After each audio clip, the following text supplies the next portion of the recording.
tal amigos? ¿Cómo están? Bienvenidos a su programa Verdades Divinas. Les saludamos el doctor Salvador Tomasini. Hola amigos. Alejandro Carrega. Hola amigos, buenas noches. Y su servidora Alejandra López. Bueno, pues comenzamos. Sí, doctor, muy bien. Comenzamos. Dice, ¿se podría decir que el alimento divino es infinito? Sí, definitivamente es un alimento espiritual. Y el alimento espiritual es la palabra de Dios, todas sus verdades, sus enseñanzas, todos sus atributos que pone a disposición nuestra. Así que es infinito. No hay la menor duda. En el Libro de Cielo, volumen 25, lectura 25, dice Jesús: tú no entraste en la caída de Adán. Eso se lo dice a Luisa. ¿Podría aclararlo, por favor? ¿Y nosotros, si entramos o no? Por eso de que no entramos, o sea, vamos a entenderlo así. La divina voluntad, o sea, el alma que vive en la divina voluntad participa en todos los actos de la voluntad divina. O sea, la voluntad divina que lo encierra todo, y a la hora que es vida de la criatura, todo lo que esa divina voluntad encierra le pertenece a la criatura. Pero la caída de Adán es un acto que está totalmente fuera de la divina voluntad. Es permitido, sí, por la voluntad permisiva, pero no es querido ni ordenado. Por lo tanto, no participó la divina voluntad en ese acto, y el alma que vive en la divina voluntad no lo toma como propio, ni en Adán ni en nosotros, si es que llegamos a vivir en esta divina voluntad. Pero Jesús ya rehizo ese acto. Sí, pero nosotros participamos de ese acto, sí, pero de la caída, no. O sea, no existe ese acto en la divina voluntad como acto de desobediencia, como acto de caída, no existe. Existe como acto de reparación, de rehacer ese acto, existe en Jesús, y nosotros podemos participar de ese, sí, pero no de la caída. Y luego le dice Jesús a Luisa la caída de Adán, que Adán recibió gratis la divina voluntad, pero por la caída ahora se tiene que conseguir con sufrimiento. Entonces yo me puse a pensar y a nosotros nos invita gratis a la divina voluntad. Pero si él dice, por ejemplo, como tú ya me diste tu sí, si no te estás moviendo, yo te voy a mandar mortificaciones porque yo ya tengo derecho, porque me diste tu sí. Entonces las mortificaciones sería que esa siguiente opción es con sufrimiento, ¿no? Por eso yo creo que necesitamos entender esto.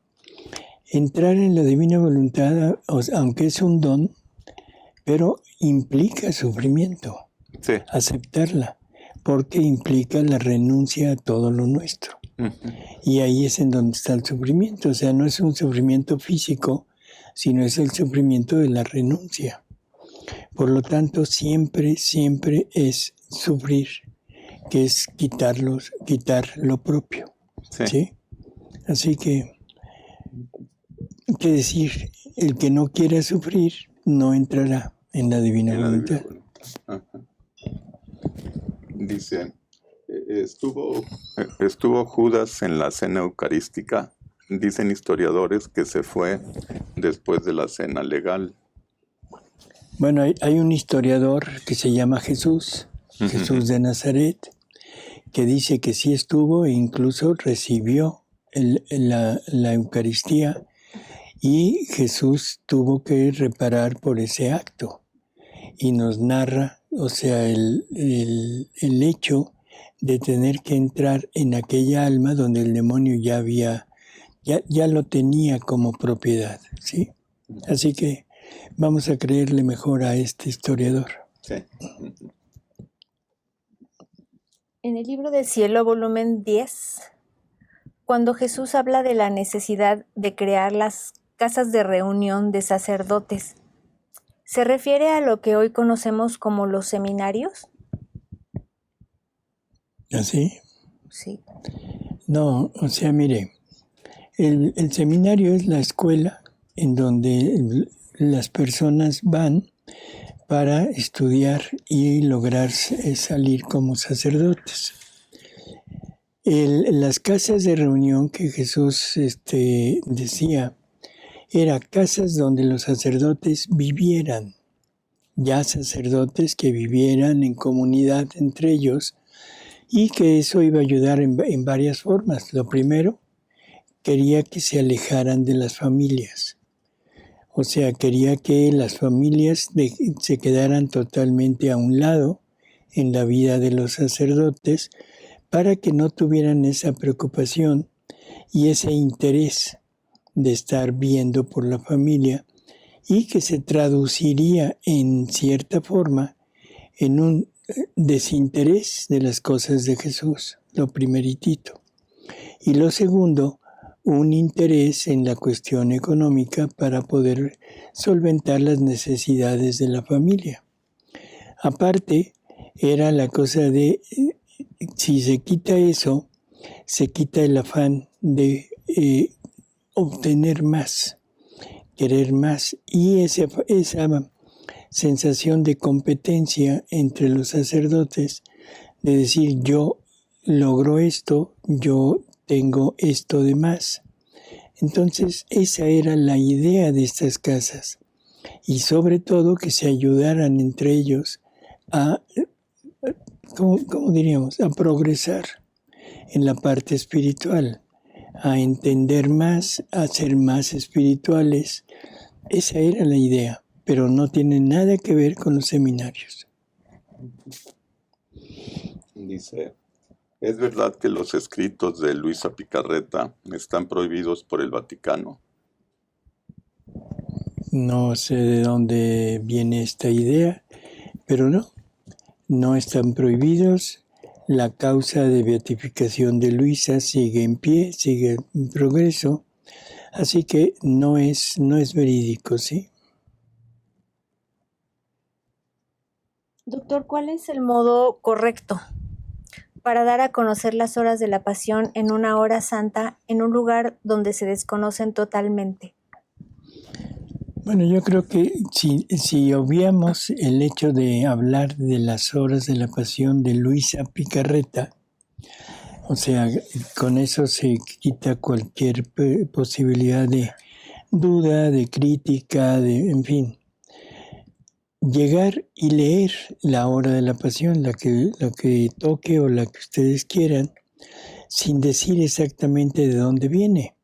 No tiene ningún problema, y eso seguramente va a interesar a las demás personas. O sea, no decir, es que esto es escrito, viene como revelación privada. O sea, no hay necesidad. Creo que el relato es suficientemente verídico, veraz, como para dar ¿cómo diríamos?, enternecer a la gente y sumergirse en estos sufrimientos de Jesús. Así que yo creo que no es problema. Dice, yo estoy en un grupo de la Legión de María, ¿estará bien? Bueno, esto lo hemos repetido en cantidad de ocasiones. El vivir en la divina voluntad no es un cambio de acción, sino es un cambio de intención. ¿Qué quiere decir eso? Lo que quiere decir es que toda mi atención, todo lo que yo haga, todo lo que se desarrolle en mi vida, vaya siempre con la finalidad de darle vida a la divina voluntad en lo que estoy haciendo. Por lo tanto, yo puedo estar en cualquier lado y estarlo poniendo en la divina voluntad. Lo que no puedo es estar en un grupo donde yo participe y tome lo que se hace en ese grupo lo tome como modo de vida, porque entonces estoy haciendo a un lado a la divina voluntad. No sé si esto queda claro. ¿Se entiende? Sí, yo creo que sí. ¿Sí? O sea, no cifrar nuestra vida en el movimiento en el que está. ¿No es malo estar en el movimiento? No, no es malo. Puede estar, sí, si sigue esta regla. En realidad, una de las cosas que Jesús va a ir haciendo en las almas que quieren vivir en la divina voluntad es como provocar un fastidio en todo aquello donde antes nos sentíamos llamados. Si no sentimos el fastidio de pertenecer a este grupo, bueno, podemos seguir adelante, pero poniéndolo todo en la divina voluntad. Pero si Jesús nos pone el fastidio, por favor, sígalo y deje el grupo, porque ese es el camino que Jesús está marcando para usted, para llegar a vivir en la divina voluntad. ¿Alguna pregunta? ¿Alguna opinión sobre esto? No, que sí, cuando realmente el alma está dispuesta a creer en estos escritos y hacerlos vida, Jesús se va a encargar de ir quitando esos actos que no están en la divina voluntad, que no van acorde a esta nueva forma de vivir con Jesús, en Jesús y para Jesús. Él va quitando piedritas, ¿no? Así es. Poquito a poquito. El chiste es leer, conocer, querer y actuar, y hacerlo vida, ¿no? Así es. Cuando da ese fastidio, no ponerse a pensar, son las hechanzas del demonio que me quieren sacar de aquí, y se aferran más a quedarse. Así es. Sí, podríamos pensar en otra cosa, pero no, es natural, va siendo natural. Sobre todo esto que dijiste es totalmente cierto. La mayor parte de las almas son muy susceptibles cuando el movimiento es contrario a lo que quieren. O sea, cuando una persona asiste a un grupo, a alguna comunidad, algo, generalmente es el gusto lo que nos lleva a pertenecer a eso. Si en un momento dado sentimos que hay este fastidio, generalmente se lo podemos achacar a lo que dice Alejandro, a un ataque del enemigo. Entonces, no pensarlo de esa manera y siempre tener un pensamiento positivo, jamás permitir pensamientos negativos. Es funesto darle entrada y darle curso a pensamientos negativos. Eso nos lleva a un total abandono, pero abandono en la voluntad humana, no en la divina. Por lo tanto, si yo quiero vivir de divina voluntad, debo hacer todo el esfuerzo y aceptar todo el sufrimiento que eso me ocasione, todo el sufrimiento, para poder desechar todos esos pensamientos y entonces vivir en paz. Porque la paz interior, esa paz en la que debemos vivir, es sinónimo de Jesús en nosotros. Jesús es la paz. Si no hay paz, no hay Jesús. Así que esto tengámoslo muy en mente. Quiero vivir en la divina voluntad. Uno de los puntos principales es, ¿me siento en paz? Sí, vamos por buen camino. Tengo problemas, tengo sentimientos, tengo cosas contrarias, estamos seguros de que vamos por el camino equivocado. ¿Otra? Doctor, ¿cómo hablar sobre el tema sexual a los niños y a los adolescentes?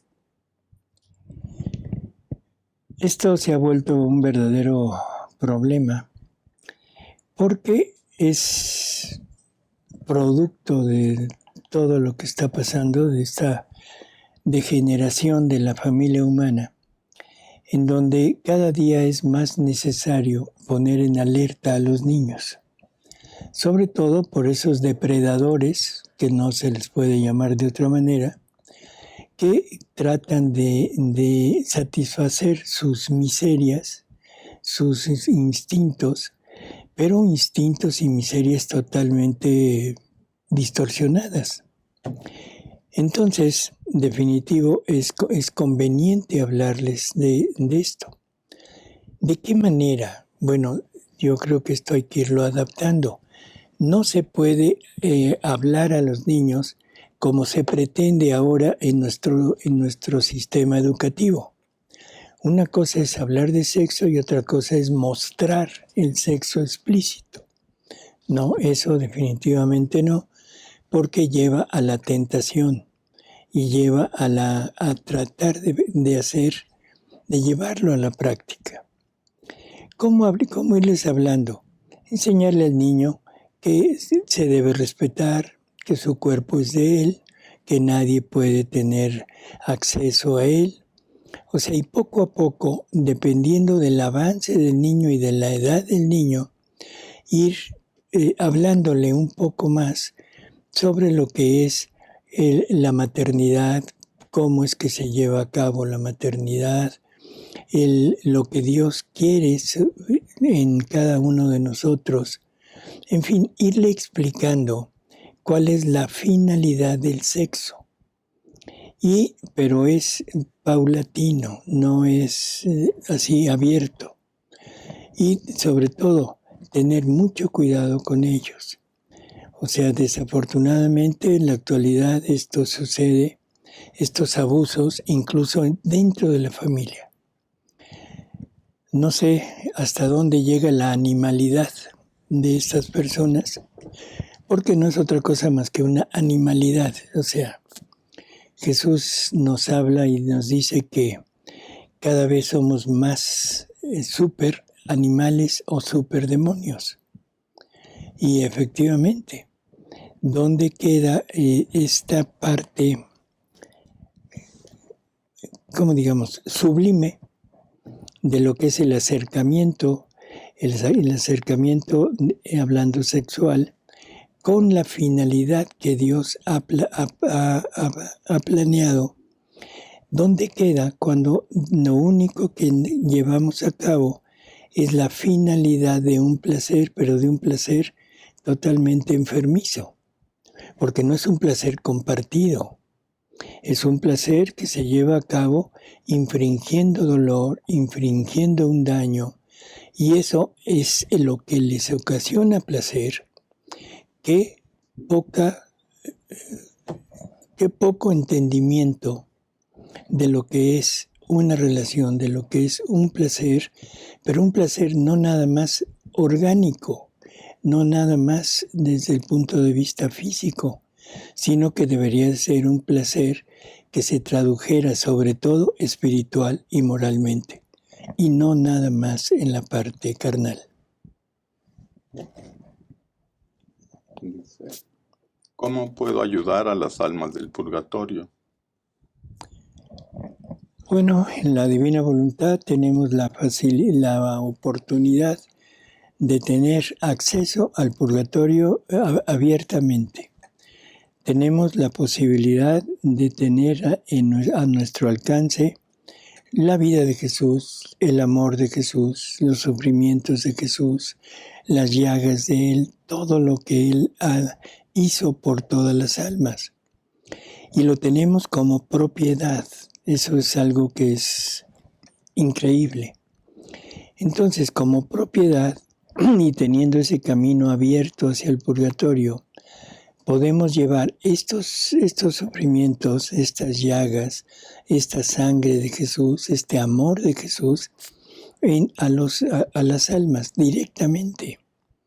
Esto es muy, no sé si la palabra superior se entienda, sino es más efectivo que los sufragios, que las indulgencias.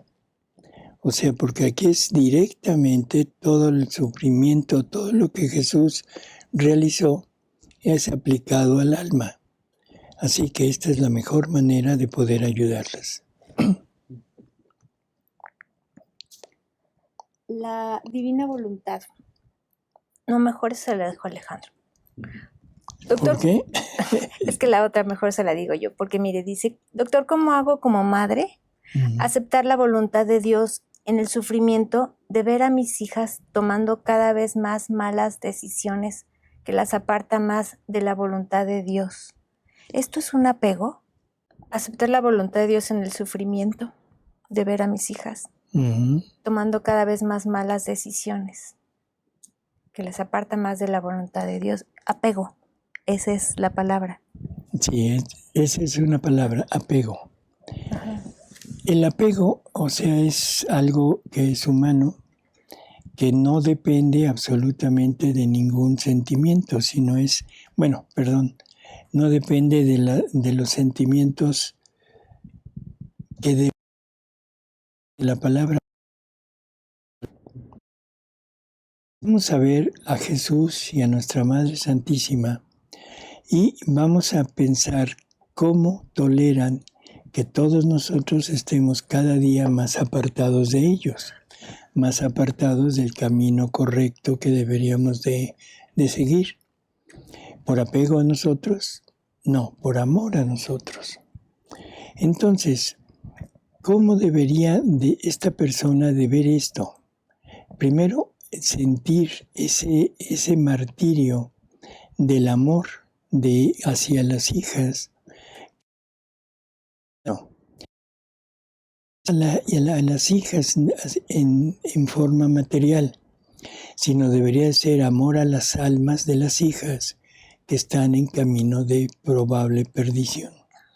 No sé si esto se entiende, porque somos muy dados a sentir el apego, pero a la persona, desapartando totalmente a la parte espiritual. Eso sería el apego, que es algo humano. Deberíamos de sentir ese amor por la parte espiritual, que es al alma, y que está totalmente separándose. Pero sobre todo, sentir el dolor que Jesús está recibiendo por la actitud de esas hijas. Entonces creo que esto cambiaría totalmente la perspectiva. Nos preocuparíamos en primerísimo lugar del dolor de Jesús por ese apartarse de ellas.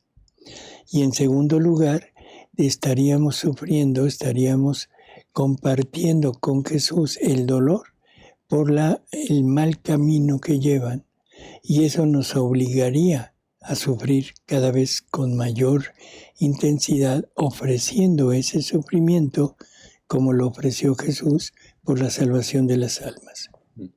Así que ese sería el camino: actuar en la divina voluntad, reparar a Jesús por el sufrimiento de ellas y unirnos al sufrimiento tanto de Jesús como de María. Creo que esa sería la forma para poder afrontar este problema, ¿no? Sí. Y también pensar que si toman buenas decisiones, dejan actuar la misericordia de Jesús. Si toman malas decisiones, dejan actuar la justicia de Jesús para acercarlas a Él.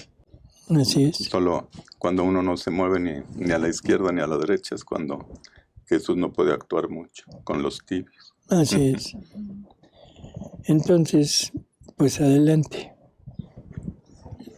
A ver, ¿cuál es la que te dejaron, Alejandro? No, es que ella quería la de la mamá. Yo quería esa.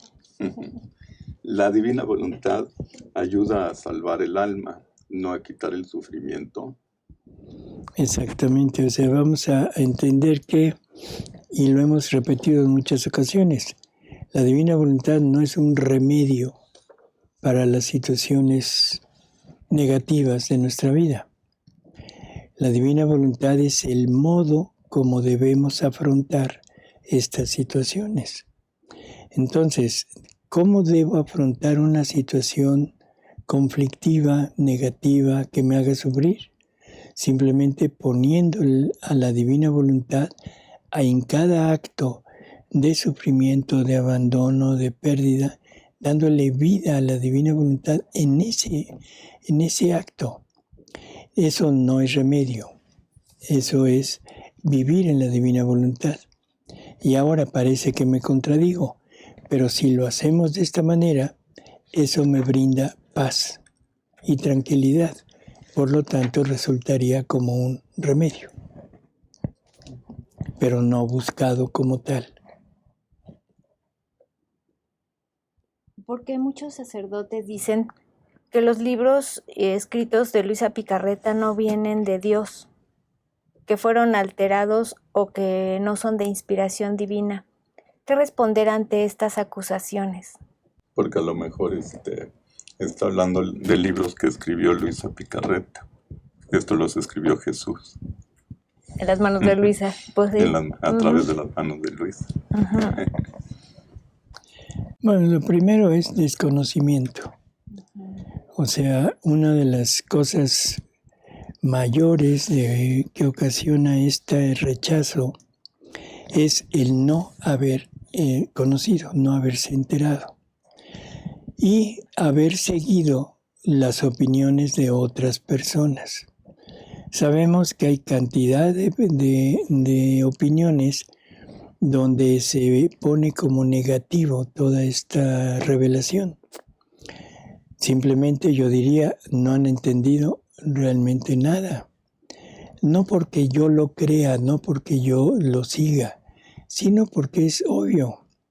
Leamos y vamos a ver cómo concuerda perfectamente esto, concuerda con toda la revelación pública, y no solo concuerda, sino que explica las partes que quedaron oscuras en la revelación pública. Nos da el resultado de lo que en esta revelación pública se decía como una profecía, que algo que iba a pasar, sobre todo aquello que Jesús dice al final de su vida pública, que es en la cena, en la última cena, donde dice que todavía tiene mucho que revelarnos. Y una de las cosas que el Espíritu Santo nos llevará a revelarnos es a conocer en plenitud a la verdad. Pero resulta que la verdad es Jesús. Yo soy el camino, la verdad y la vida. Entonces la pregunta es, si Jesús no se mostró en totalidad como Él es, se reservó la parte divina en Él, el cómo actuaba, el cómo era esa relación de su humanidad con su divinidad, cómo era, qué efectos tenía este actuar de las dos naturalezas. Nosotros, seres humanos, ¿podríamos llegar a entenderlo? ¿Podríamos llegar a descubrir todo esto? No. Por eso Jesús promete que el Espíritu Santo será el que nos va llevando hasta este punto. Entonces la pregunta, una segunda pregunta, ¿qué hemos descubierto después de 2000 años? Nada. Sí. O sea, se ha trabajado mucho sobre lo que Jesús mostró de Él. Se tienen destellos de lo que Jesús vino a decir. Pero no es nada nuevo lo que está expresado en nuestra doctrina, sino está sacado en fragmentos de lo que está revelado en la revelación pública. Jesús nos quiere compartir su naturaleza, su vida, su divinidad, sus actos, sus atributos. Eso no es producto del pensamiento del hombre. Eso es producto de los que nos dejaron tanto Jesús como los apóstoles en los escritos, en las cartas de San Pablo, de San Pedro, de Santiago, de Juan. O sea, no se trata de una actividad de reflexión del ser humano, simplemente se entresacó. Entonces, ¿cómo iríamos a conocer todo esto?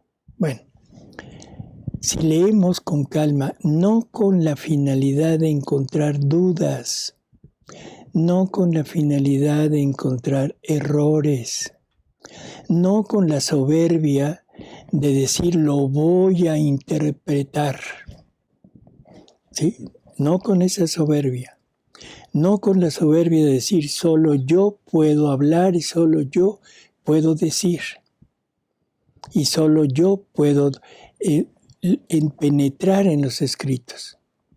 Jesús es muy simple, es el ser más simple que existe. Sus verdades son simples y nos va a ir revelando punto por punto en una manera sencilla lo que Él quiere darnos a entender.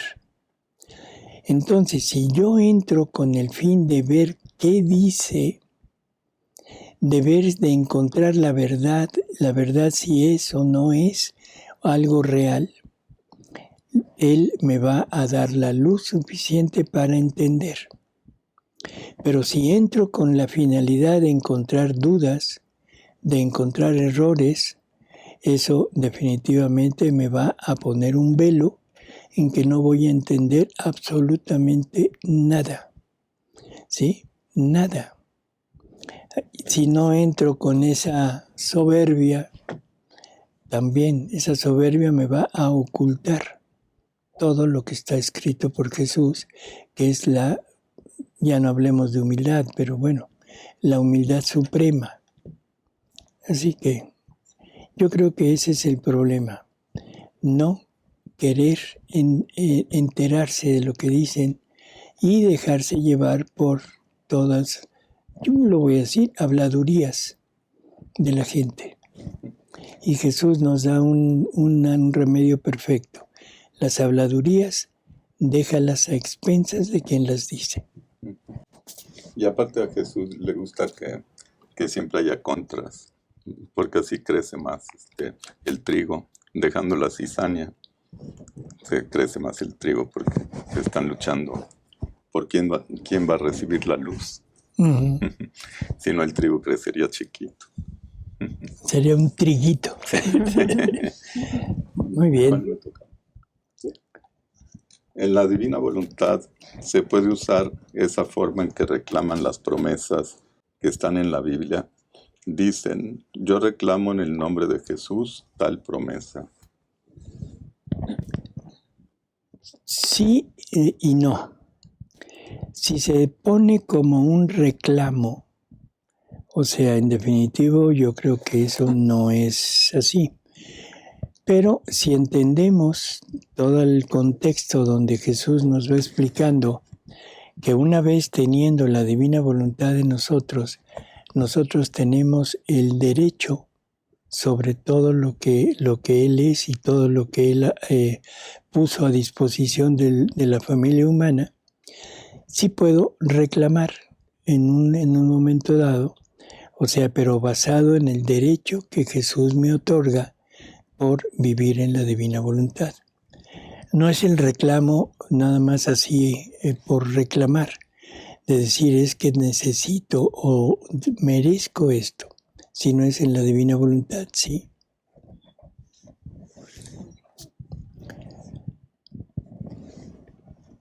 Un cura de mi parroquia indica que Jesús subió al monte Tabor para conocer que debía ser torturado y condenado a muerte.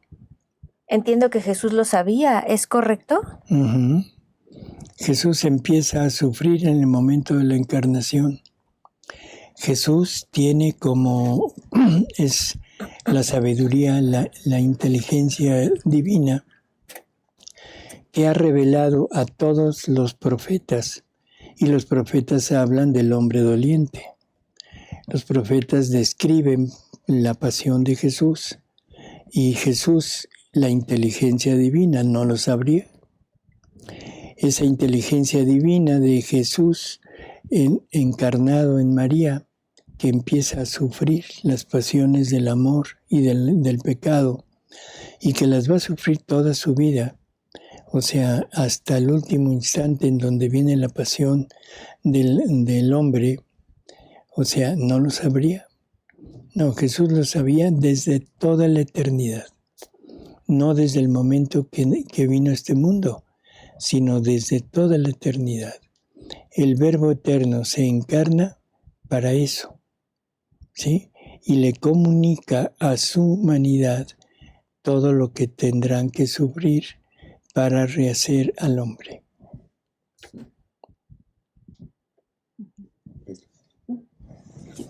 Dice, ¿todas las almas son esposas de Cristo o solo los religiosos y sacerdotes con botas? No, con votos. Con botas. Sí, o sea, definitivamente todos. ¿Eh? No es algo referido únicamente a los consagrados, sino es para todo aquel que quiere unirse a él. Doctor, ¿quiere decir entonces que la pasión de nuestro Señor Jesucristo es buscando almas para salvarlas? Así es. Nada más que aquí debemos entender algo que se nos ha pasado por alto. Hemos cifrado, hemos catalogado toda la pasión de Jesús como redentora nuestra.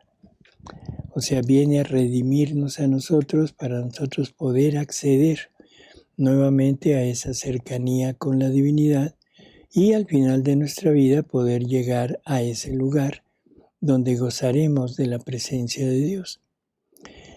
Ese yo diría que es la parte secundaria, definitivamente secundaria. La salvación del género humano es la parte secundaria de la finalidad de la venida de Cristo a este mundo a sufrir. Porque la finalidad primaria es recuperar el reino. O sea, la parte primaria es hacia Dios. Pero como ese reino se tenía que instaurar en cada criatura humana, y la criatura humana se había perdido todo lo necesario para poder ser el reino, en ese momento esta finalidad se vuelve primaria y se tiene que llevar a cabo en primer lugar. ¿Por qué? Porque si yo quiero tener esta y esta está basada en este tiene que venir primero. Pero recordemos que las cosas ya secundarias, no secundarias, sino las cosas más importantes, siempre vienen después. Primero se hace lo necesario, lo que se necesita, y al final la parte, no sé cómo decirlo, real, de la finalidad real. En la creación, primero se crea lo material, crea el universo. Y al final crea al ser humano. ¿Por qué? Porque el ser humano es el poseedor y el que rige a todo el universo. ¿Qué cosa tan absurda hubiera sido que primero hubiera creado al ser humano y después hubiera creado el universo? O sea, totalmente ilógico. Entonces, las cosas principales siempre vienen después de las cosas que son necesarias para que esta parte se lleve a cabo lo que Dios quiere. Un predicador decía que la creación fue con ese orden. Entonces, que como al final fue la mujer, que la mujer es superior al hombre. Bien pensado. Pero era un comentario nada más. Bien pensado y un comentario. Bueno, yo creo que lo aceptamos. Nuestra Madre Santísima es superior a todos. Sí. Luisa Picarreta, o sea, teniendo esta vida en la divina voluntad, mujer se vuelve superior a todos. Sí. Entonces, de alguna manera, este disparate que dijiste... Bueno, yo también he dicho que si hubiera sido al revés, que la prueba hubiera sido de Adán hacia Eva era una prueba más chiquita que de Eva hacia Adán. El hombre, la mujer convence más fácil al hombre que el hombre a la mujer. Ujú. Bueno, Sí. ¿qué puedo Perspectivas, son decir? perspectivas, ¿no? Son perspectivas. Pero en fin, vuelvo a repetir, como si tomamos en cuenta a nuestra madre y a Luisa, definitivamente es cierto totalmente lo que dices. Sí. Bueno, ahora sí terminamos, doctor. Qué bueno. Y por eso también una de las consecuencias del pecado,